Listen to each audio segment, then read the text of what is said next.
Haleluya, Shalom, Lifehouse Family. Selamat pagi semuanya, mari bersama-sama kita mau memuji menyembah Tuhan.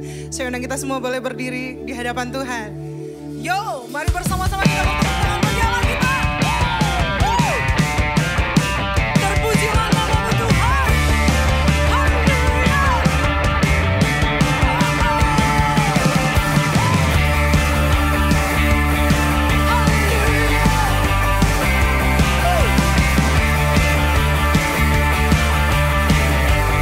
Mari bersama-sama katakan. Terpujilah namamu Tuhan.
saudara-saudara boleh kembali duduk.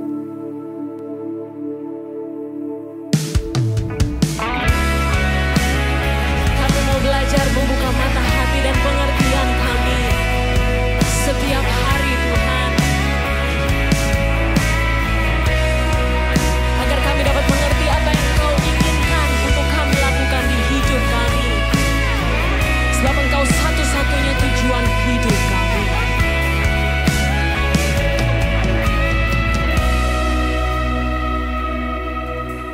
Hari-hari hidup datang dan berlalu bagaikan deret awan yang ditiup angin. Hatiku bertanya, Kau berikan jawabnya. Mengapa ku di sini di kembara dunia? Kau buka mataku, hati dan pengertianku. Hidup ini untuk mengadu bagimu disingkat hariku. Katakan sama-sama, Kaulah tujuanku. Indah kerajaanmu di ujung jalanku nampak matahari kehidupannya tak pernah terbenam.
dan pengertianku. Hati dan pengertianku.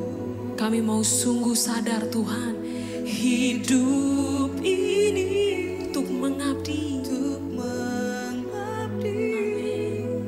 Bagimu disingkat hariku. Sebab tidak ada yang lain Tuhan, kami mau katakan, Kaulah tujuanku, indah kerajaanmu, indah kerajaanmu. Tuhanku Yesus, di ujung jalanku nampak matahari kehidupan yang tak pernah terbenam.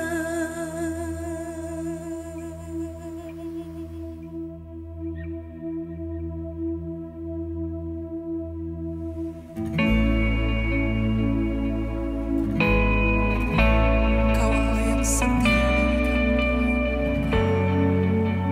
Kami datang menyembah Engkau Tuhan. Sekarang kami memuji-Mu, Kau Allah yang setia, yang tidak pernah meninggalkan perbuatan tangan.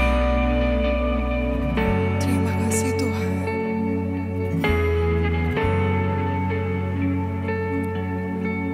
Yesus, Kau telah memulai segala yang baik dalamku. Engkau menjadikanku serupa gambaran-Mu dan berharga di mata-Mu. Yesus, Kau telah memulai karya yang mulia dalamku. Kau berikan hidup-Mu sebagai ganti dosaku, karena kasih-Mu padaku.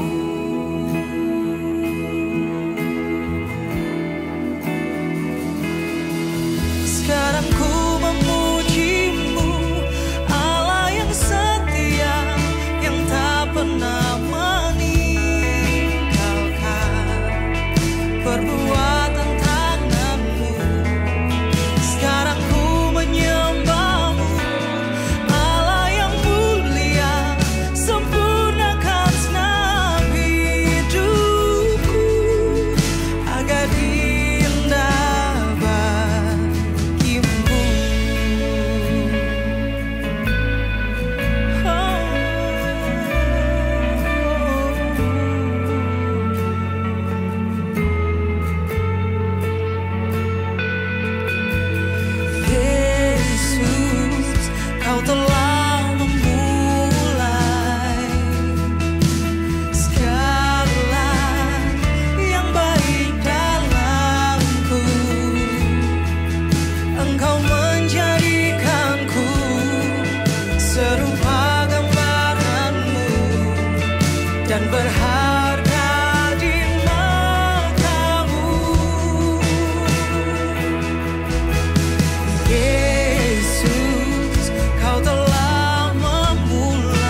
Mari kita bersatu di dalam doa.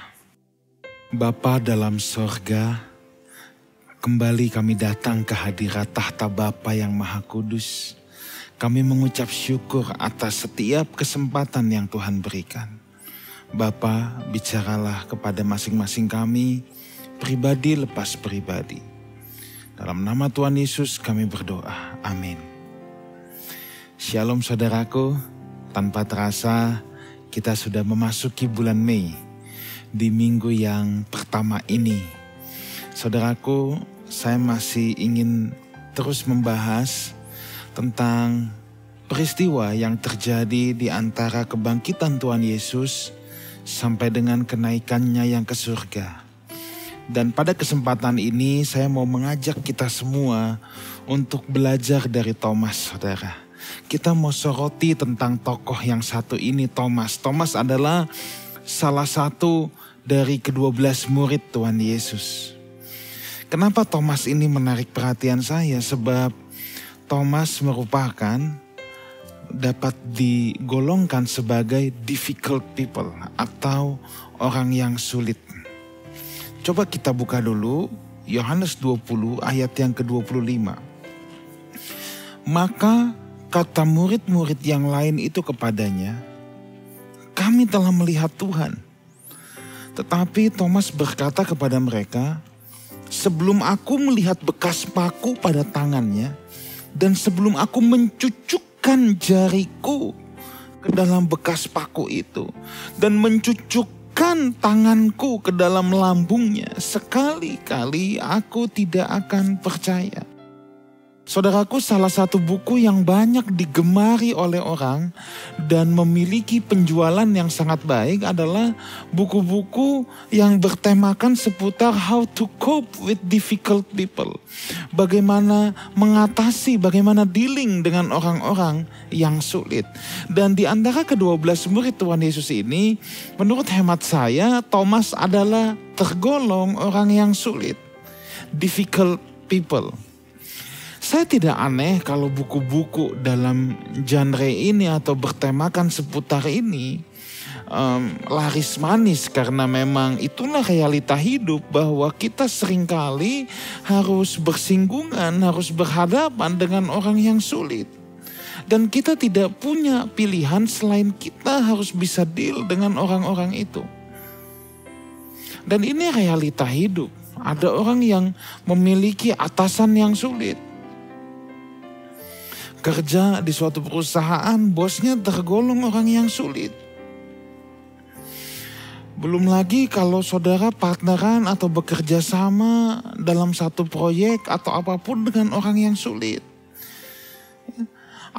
Apalagi juga ada yang punya pasangan hidup tergolong orang yang sulit. Entah suaminya, entah istrinya. Nah, apalagi kalau sudah pasangan hidup atau apa, kan bukan berarti kita ketemu orang yang sulit lalu kita harus berpisah, kita harus menjauh dan lain sebagainya. Tidak begitu. Tetapi kita harus bisa mengatasi how to deal with difficult people itu. Nah, dari 12 murid ini ya, ada Thomas, saudara. Orang yang sulit itu memang biasanya agak sulit untuk diajak bergaul. Kadangkala terlalu serius ya. Orang lagi bercanda dianggap serius, jadi salah paham. Ya. Nah, ketika murid-murid, kalau tadi kita baca saudara ya, murid-murid ini kan sebenarnya sedang lemas loyo. Tapi begitu mereka melihat Tuhan, mereka sedang berapi-api, sedang semangat. Makanya dia bilang, kami melihat Tuhan. Tapi lihat reaksi Thomas. Sebelum aku melihat bekas paku pada tangannya, aku gak akan percaya, katanya. Bahkan melihat tidak cukup. Kadang-kala kalau orang yang sulit itu butuh pembuktiannya berlapis-lapis. Jadi lihat aja kagak cukup. Aku harus mencucukkan jariku sendiri. Thomas tetap dingin, saudara. Ketika teman-temannya bergairah, kami melihat Tuhan, dia dingin. Apakah orang yang seperti Thomas ini menjengkelkan? Orang udah bersemangat menyampaikan kabar baik, ternyata dia malah dingin, gak percaya. Saudara pernah di situasi itu? Ketika saudara lagi bersemangat ketemu orang yang sulit, biasanya malah dijatuhkan mentalnya. Orang yang sulit juga biasanya seringkali memandang sesuatu dengan negatif. Atau tanpa dia sadar, dia seperti punya opposite spirit, maksud saya. Punya roh yang berlawanan atau roh yang menentang, opposite spirit. Ketika teman-teman yang tadi semangat, kami melihat Tuhan, gue gak percaya. Pernah bertemu dengan orang-orang yang seperti ini? Pasti sering saudara. Biasanya orang yang sulit ini akan menentang. Hampir semua pendapat orang dia akan tentang. Melihat segala sesuatu dengan sisi gelap atau negative thinking. Misalnya, habis jalan-jalan ke luar negeri. Lalu ditanya, wah asik dong jalan-jalan ke luar negeri. Dia malah jawabnya, apanya yang enak? Capek. Memang pasti mungkin ada capeknya, tapi kan pasti ada sisi enaknya. Tapi kalau orang yang negatif thinking akan selalu melihat dari sisi yang buruknya. Akan selalu lihat dari sisi yang negatifnya. Kita dengar dia baru naik jabatan atau dapat kerjaan baik dan lain sebagainya. Orang mulai mengucapkan, selamat ya. Naik pangkat, naik jabatan. Dia malah jawabnya gini. Apanya enak naik pangkat? Pusing tahu, beban banyak. Tuh. Segala sesuatu akan dilihat dari sisi yang negatif. Ulang tahun diucapin, wah selamat ulang tahun ya, akhirnya bertambah lagi 1 tahun. Selamat, sehat selalu. Apanya yang tambah? Ini malah berkurang 1 tahun, tahu? Nah, jadi selalu melihat dari sisi yang gelap, sisi yang pesimis, sisi yang negatif. Gelas setengah penuh akan dibilang sebagai setengah kosong. Tetapi yang menarik di sini, saudaraku, Tuhan tidak menyingkirkan Thomas. Kok murid seperti Thomas tidak disingkirkan? Seorang yang sulit dan menjengkelkan, saudara. Ya. Kalau manusia pada umumnya ketemu orang-orang yang sulit gini, ya nalurinya udah, gue singkirin aja.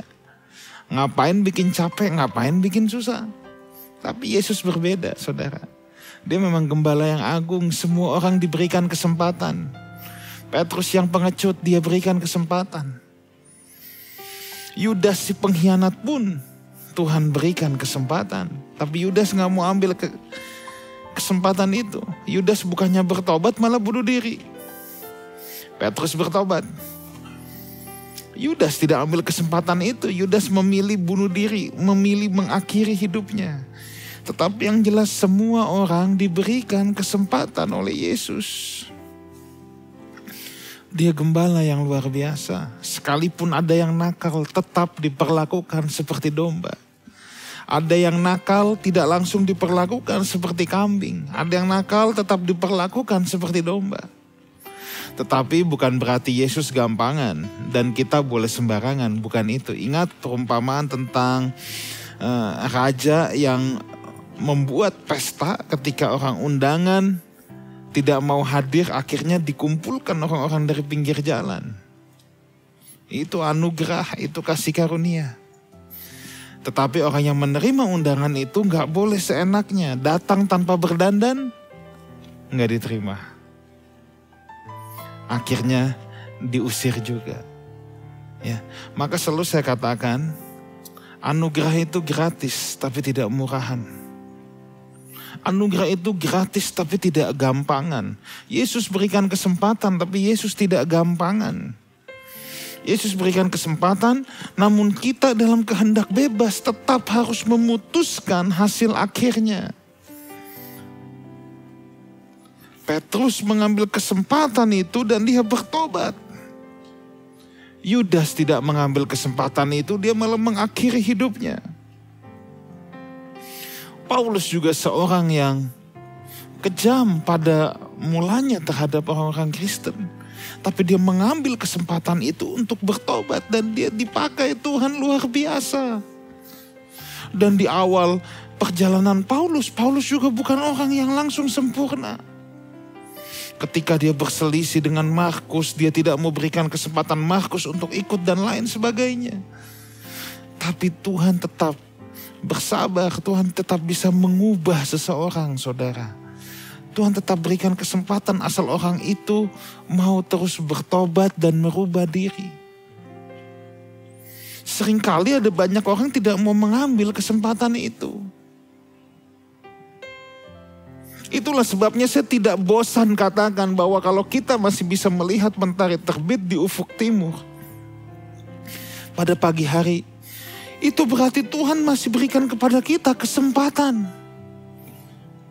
Kesempatan untuk terus menjadi serupa dengannya, untuk semakin mirip dengan Tuhan Yesus. Tapi ada banyak orang yang gak mau ambil kesempatan itu.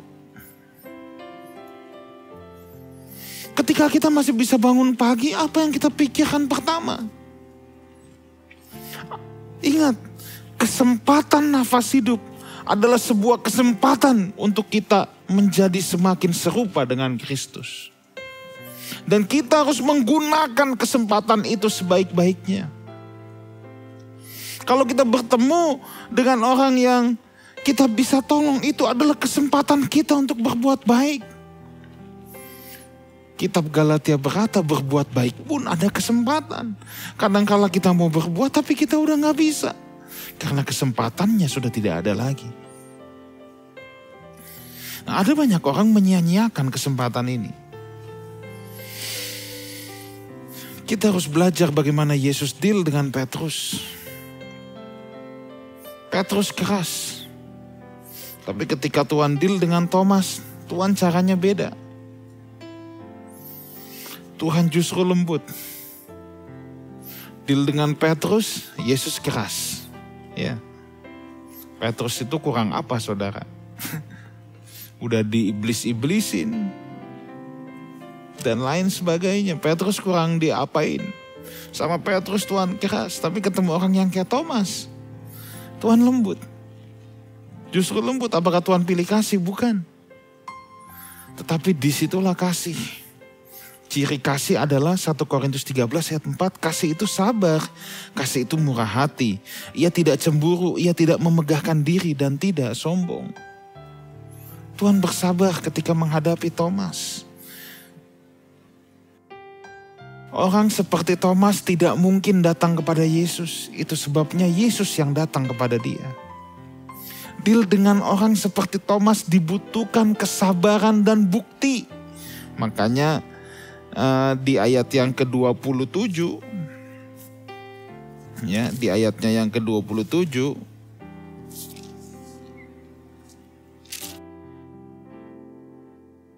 kemudian ia berkata kepada Thomas, ya, ini kata Tuhan Yesus, taruhlah jarimu di sini dan lihatlah tanganku, ulurkanlah tanganmu dan cucukkan ke dalam lambungku. Dan jangan engkau tidak percaya lagi, melainkan percayalah. Memang deal dengan difficult people, orang seperti Thomas ini, kita perlu kesabaran dan bukti.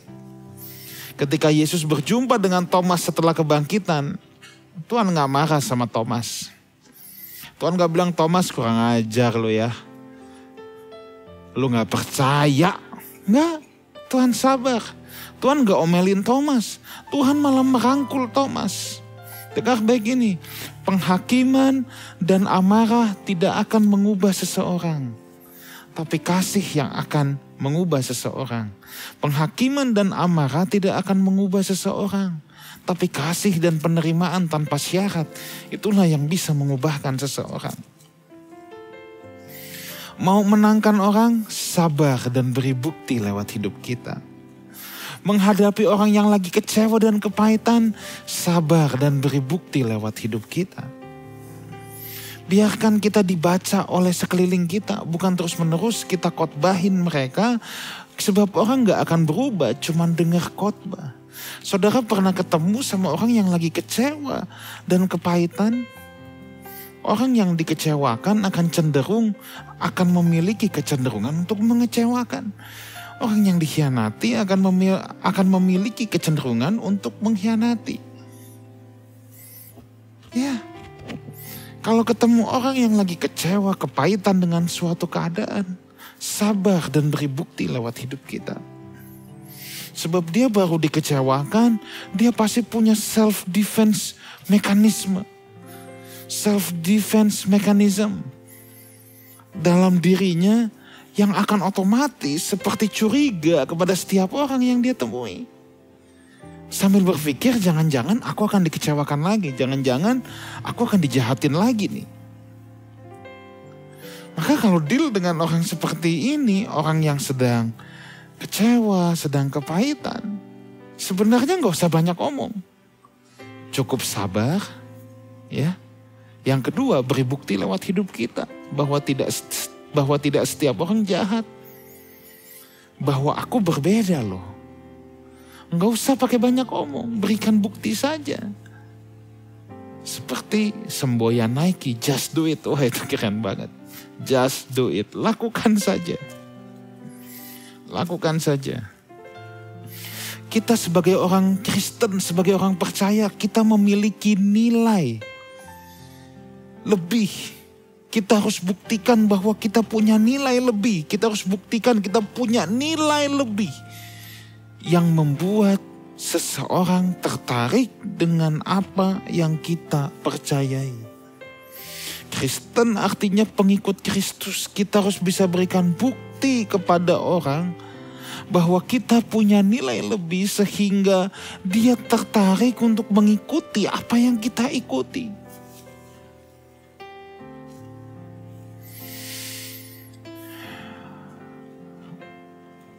Omong doang, hanya berbicara, tidak mengubah orang. Yuk berikan bukti lewat hidup kita.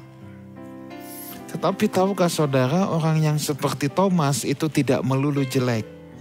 Orang yang seperti Thomas itu juga ada sisi positifnya. Tahu beda orang yang seperti Thomas dan seperti Petrus? Petrus memang menggebu-gebu. Makanya perjalanan imannya seperti roller coaster. Entah dipuji, entah dihantam. Entah ngomong gede, entah Tuhan bilang, kamu sebelum ayam berkokok 3 kali, kamu udah menyangkal aku. Sebelum ayam berkokok, kamu sudah menyangkal aku 3 kali. Thomas gak pernah menyangkal Tuhan Yesus. Orang seperti Petrus itu bisa bersemangat, tapi nanti yang beberapa saat yang lalu saya bahas di Yohanes 21 mau pergi nangkep ikan lagi. Itu Petrus kayak roller coaster saudara. Entah semangat, entah loyo, entah semangat, entah loyo. Tapi orang kayak Thomas, orang-orang sulit ini biasa tuh gini. Memang dia selalu melihat segala sesuatu dari negatif dulu. Curiga. Tapi orang model begini, sekali dia percaya, dia gak goyah lagi. Petrus itu gampang percaya, tapi gampang goyah. Tapi kalau Thomas, sekali dia percaya, dia akan percaya habis-habisan kepada apa yang ia percayai dan ia tidak akan goyah. Itu positifnya orang seperti Thomas, saudara. Jadi orang seperti Thomas ini tidak melulu jelek. Ada sisi baiknya juga loh rupanya. Sejarah gereja mencatat ia pergi ke India. Bahkan ia juga disebut sebagai Rasul India. Dia memberitakan Injil di India. Bahkan sampai matinya. Tidak ada catatan negatif apapun tentang Thomas setelah peristiwa ini. Ketika ia meninggal, saudara, menurut catatan, Thomas ditarik tubuhnya. Jadi tangannya diikat, dikasih hewan, tangan kiri diikat, kaki kiri, kaki kanan semua diikat. Tubuhnya ditarik ke 4 bagian. Sangat tragis, saudara. sangat tragis. Dia juga ada yang bilang dia dikuliti. Tapi dia tidak pernah mundur dari pemberitaan Injil sampai akhir hayatnya.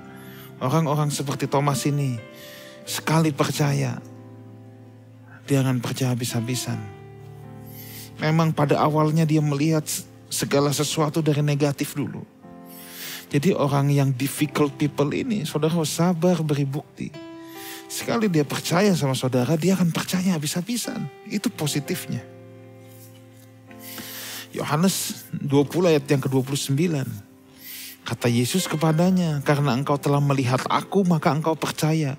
Berbahagialah mereka yang tidak melihat namun percaya.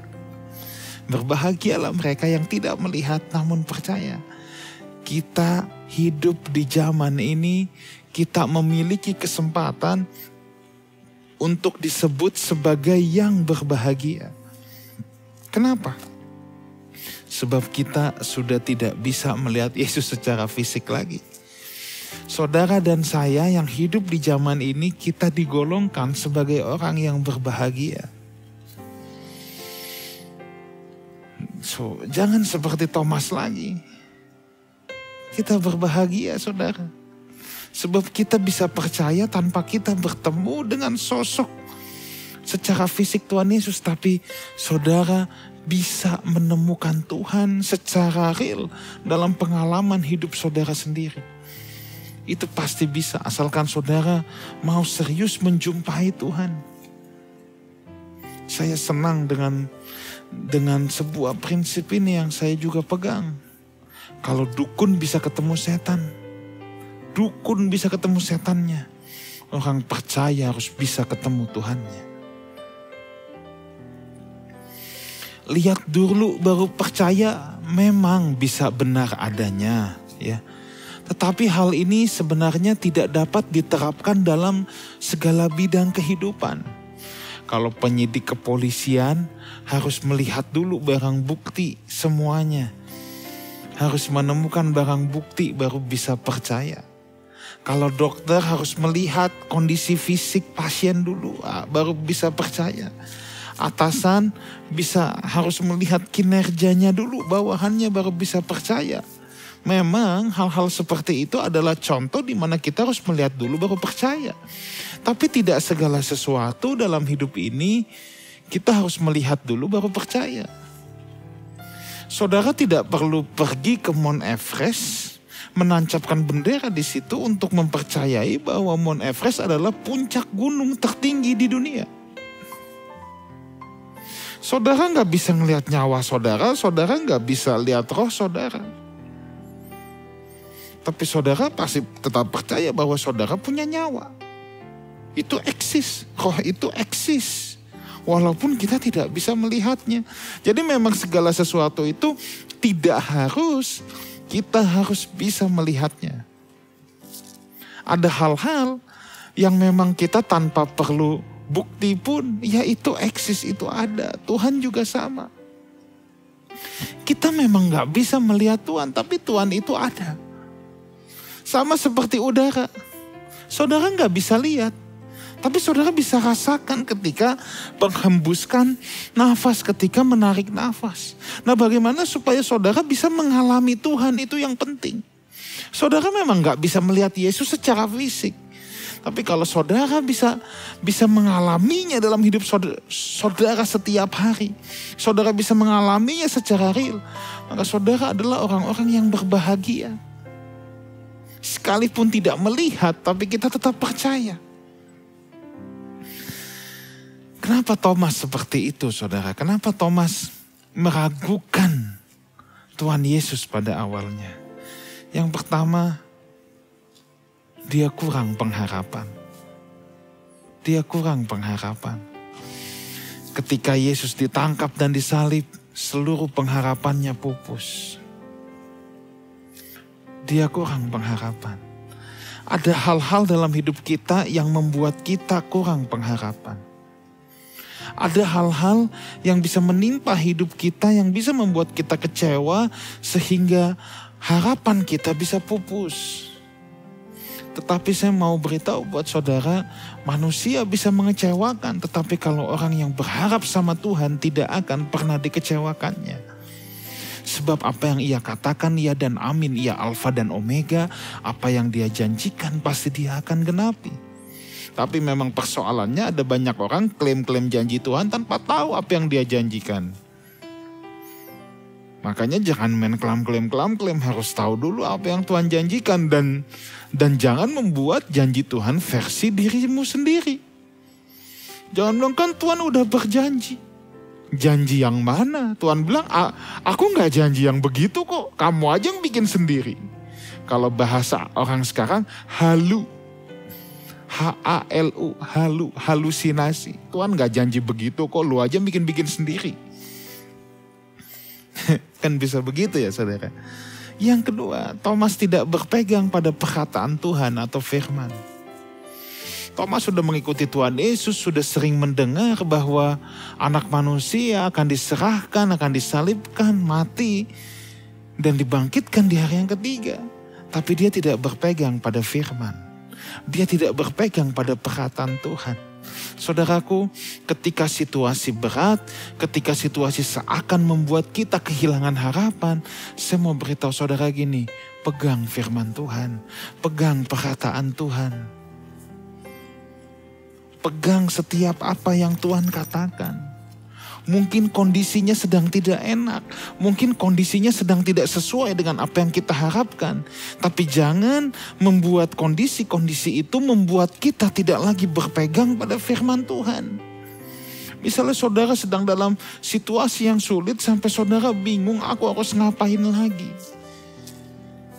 Mungkin sudah mulai ada suara dalam pikiran kita, dalam hati dia, mati deh gue. Gue nih gak bakal bisa lewatin bulan depan. Tapi dengar baik ini, firman Tuhan berkata, sehelai rambutmu pun tidak akan jatuh tanpa seizin Tuhan. Percayalah bahwa semua pasti bisa dilewati. Tuhan bisa membuka jalan di tengah-tengah pintu yang tertutup. Dan kalau Tuhan sudah buka, tidak ada yang bisa tutup lagi. Tuhan bisa membuka jalan, saudara. Dan kalau Tuhan yang sudah mengaturnya, maka tidak ada yang bisa menggagalkannya.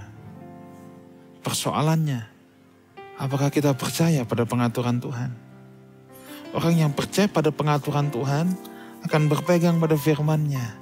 Kita gak usah bersungut-sungut, sebab sungut-sungut tidak akan menyelesaikan masalah.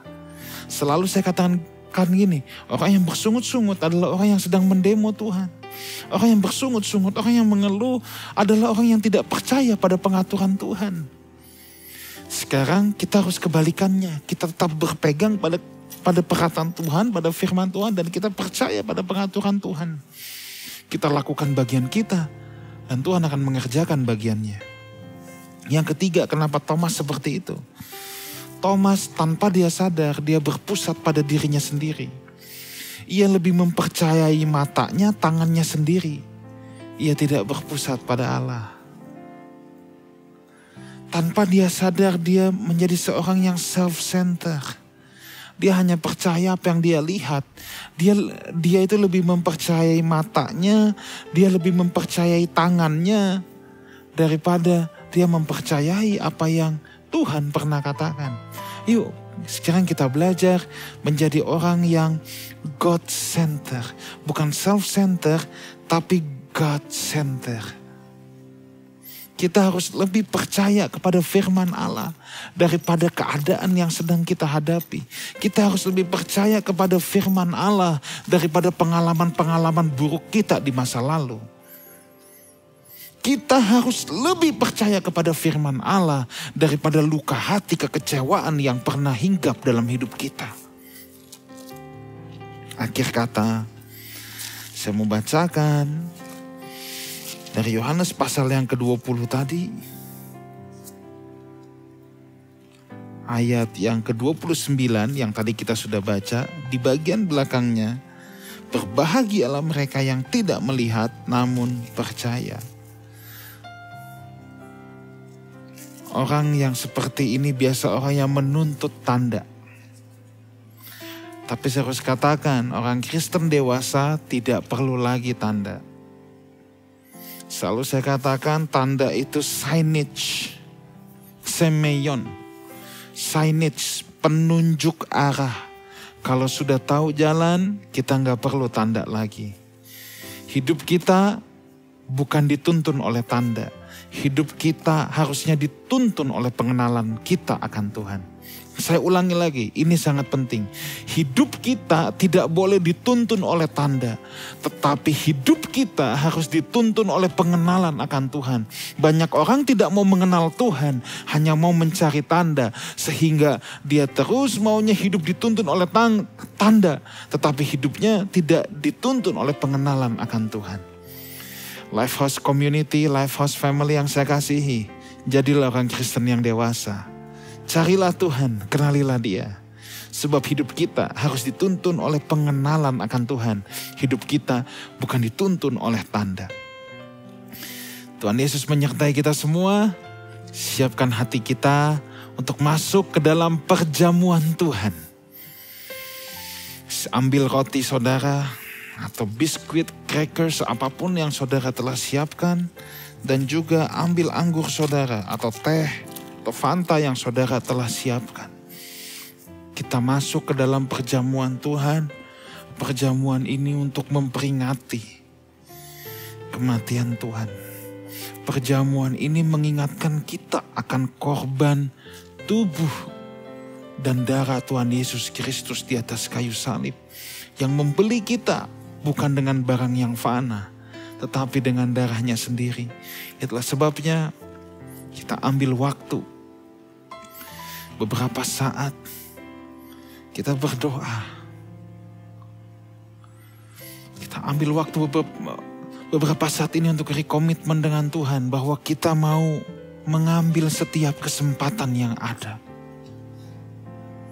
Kita gak mau menyia-nyiakan pengorbanan Tuhan. Itulah sebabnya kalau kita diberikan nafas, kita tidak mau menyia-nyiakan kesempatan ini untuk menghargai pengorbanan Tuhan, untuk membagikan cinta kasih Tuhan kepada orang lain.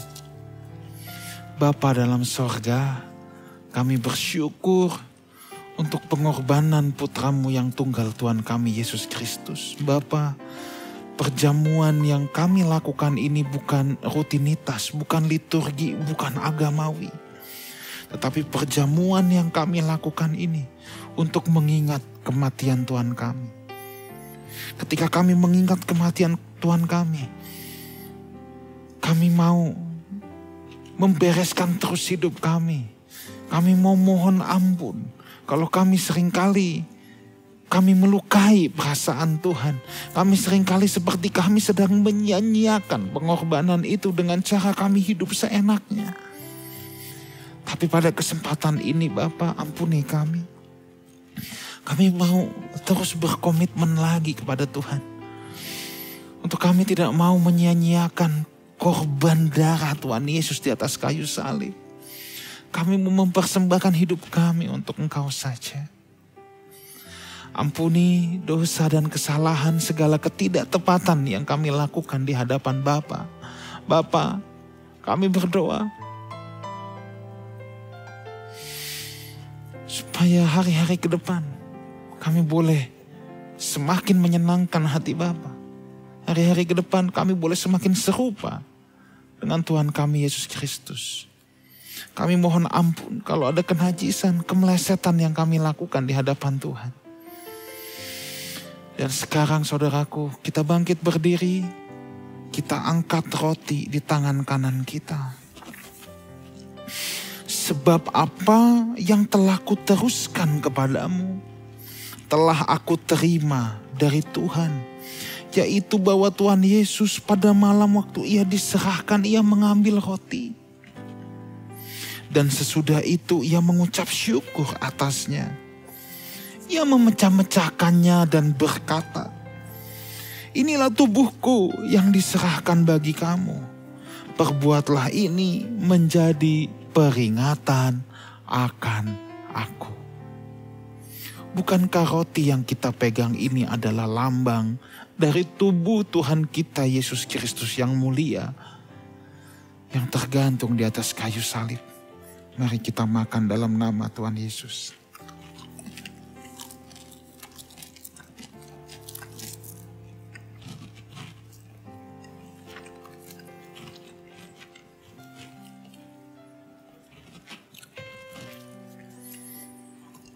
Mari kita angkat cawan. Kita angkat anggur yang telah kita sediakan. Demikian juga ia mengambil cawan sesudah makan. Lalu berkata, cawan ini adalah perjanjian baru yang dimeteraikan oleh darahku. Perbuatlah ini setiap kali kamu meminumnya, menjadi peringatan akan aku.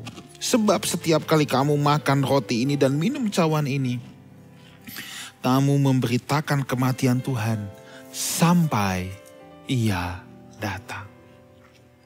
Saudaraku, bukankah anggur yang kita pegang ini adalah lambang dari tubuh Kristus? Mari kita minum dalam nama Tuhan Yesus.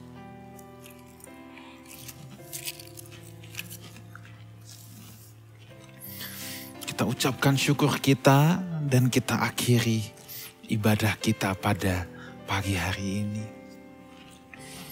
Kami bersyukur untuk pengorbanan Tuhan kami Yesus Kristus di atas kayu salib. Ketika kami makan roti dan minum anggur ini, kami diingatkan kami harus memberitakan kematian Tuhan kami sampai Tuhan datang. Bapa, hamba-Mu berdoa, segenap jemaat Lifehouse Family boleh menjadi jemaat Tuhan yang terus memberitakan kematian Tuhan sampai Tuhan datang. Memberitakan kematian Tuhan dengan cara hidup kami harus bisa menjadi saksi. Hidup kami harus menceritakan bahwa ada sosok, ada Tuhan yang sangat mengasihi manusia berdosa. Terima kasih Bapa, terima kasih. Sekarang angkatlah kedua belah tanganmu dan terimalah berkat Tuhan. Kiranya diberkatilah keluargamu, diberkatilah pekerjaanmu, diberkatilah keluar masukmu. Engkau semua diberkati oleh Tuhan. Sebab kita semua punya tugas untuk menjadi berkat. Berkat yang kita terima bukan untuk menyenangkan daging kita. Berkat yang kita terima untuk kita salurkan kembali kepada orang lain. Kiranya berkat dari Allah Bapa, cinta kasih karunia dari Tuhan kita Yesus Kristus, dan persekutuan yang indah dan yang manis dengan Roh Kudus menyertai kita semua. Sampai Maranatha, Tuhan Yesus datang untuk yang kedua kalinya, menjemput orang-orang yang hidup berkenan di hadapannya. Sama-sama kita katakan, amin.